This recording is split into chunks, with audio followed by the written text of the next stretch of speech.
কাল গিয়ে মন্দির খোলা পাইনি আর আজ গিয়ে সমুদ্রের জল পাইনি, শুধু কাদা পেয়েছি। তাতে কি হয়েছে, আমরাও কি কম যাই নাকি? আজ আবার যাব মন্দিরে, দেখি কি হয়। সমুদ্র থেকে এসে সবাই সুইমিং পুলে একটু লাফালাফি করে তারপরে স্নান টান করে দুপুরের খাওয়া দাওয়া খেয়ে রেডি হয়ে নিয়েছিলাম জগন্নাথ মন্দিরে যাব বলে। দেখো, মন্দিরে যাওয়ার জন্য পরে নিয়েছি একটা শাড়ি। আমার কি মনে হয় জানো তো, কালকে এই শাড়িটা পরিনি, যার জন্যই মন্দিরটা বন্ধ হয়ে গেছিলো।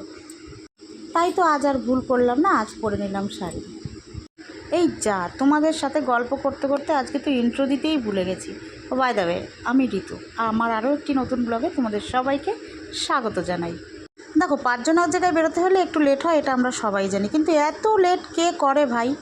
তো ওদের বলছিলাম যে চল আজকে একটু তাড়াতাড়ি চল, আর না আজকেও মন্দিরটা কিন্তু বন্ধ হয়ে যাবে। আর দেখো, এইবার দীঘায় এসে মন্দির না দেখে যদি বাড়ি যাই, জাতি কি আমাদের মেনে নেবে বলো?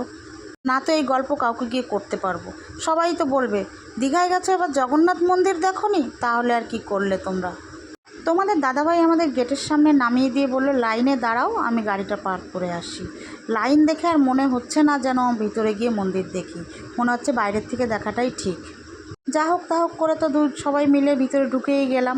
ভিতরটা দেখতে পাচ্ছ কত বড় এরিয়া, আমার তো মাথা ঘুরছে, কোন দিক দিয়ে কোন দিক যাবো বুঝতেই পারছি না।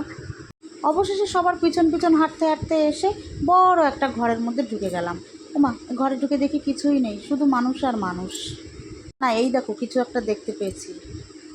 এইটা চোখে পড়তেই ভক্তি ভরে একটা প্রণাম করে নিয়ে এগিয়ে গেলাম সামনের দিকে। আরও একটা বড় বিল্ডিং, এরকম একটার পর একটা 2-3টে পার করে তারপরে পৌঁছালাম জগন্নাথ মন্দিরে। তাও সে কি ভিড় আর কি গরম জানো তো, ভিতরে ক্যামেরা করতে দিচ্ছে না, লোকের চেঁচামেচি, বিচ্ছিরি অবস্থা। মন্দিরে ঢুকলে যে মনটা শান্ত হয়ে যায় সেটা আর হলো না, বরঞ্চ অসুস্থ হয়ে গেলাম গরম আর লোকের চাপে। আর দেখতে পাচ্ছ সবাই ভিডিও করায় ব্যস্ত, আমিও ব্যস্ত। মন্দিরের ভিতর তো ঢুকলাম, কিন্তু না পেলাম একটু ধূপের গন্ধ আর না দেখলাম একটা সন্ধ্যা প্রদীপ। ভিতরে যেমন গরম তেমন লোকের চেঁচামেচি আর লোকের চাপ, আর এদিকে সেবিকরা তাড়িয়ে তাড়িয়ে দিচ্ছে।